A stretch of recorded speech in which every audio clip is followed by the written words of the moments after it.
Hey, I'm back with another car video. Why? Because the lighting is good and because I could just stick this on my dash and call it a day. That's why. Okay, so let's talk about hoarding and dementia. This is kind of a new topic for me. I wouldn't normally talk about this, but it has come up a few times in the last year or so, and I thought that was interesting. So hoarding is its own thing. Hoarding behavior, compulsive hoarding, is a disorder that is typically associated with other anxiety disorders and is separate from dementia. So I don't want you to come away from this video like, well, Rachel said that hoarding is a sign of dementia or anything like that, because it's not necessarily related at all. However, it can be related. And sometimes what we'll see is someone who's living with dementia, especially in early stages, who will begin to hoard. And families, sometimes the first thing that they notice is that a loved one is really compulsively keeping things and getting very frustrated when someone tries to take the stuff out of their house. So it's not always a sign of dementia, but it can be. Now, what do you do if someone is hoarding and they are living with dementia?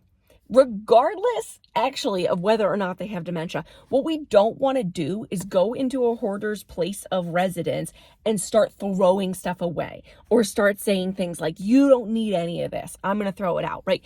That could really cause a horrible response. Hoarding, typically, compulsive hoarding, is in response to a traumatic event, such as the death of a loved one, maybe even a divorce, something traumatic in that person's life where they feel like they have to hold on to things. They need some sense of control. With dementia, we may see, my camera wants to fall down, so I guess it's not that easy to do a car video. With dementia, if we see that the person is hoarding, we still do not want to go in and just go, well, don't worry, they won't remember, we'll just throw everything out, right? That's not a good solution. What I do recommend doing is bringing in an expert in organizing, right? Bring in someone who's an expert in organization, actually as a job, who has experience working with people who have some compulsive hoarding behaviors and especially dementia. We want to be aware of hoarding, especially when it becomes a safety risk. So if the person can't get out of their house safely, if there might be a fire, if things in the house could be catching on fire because of all of the items, stuff like that. Those are reasons we really want to be on the lookout for these types of behaviors. So again, is it a sign of dementia? It could be.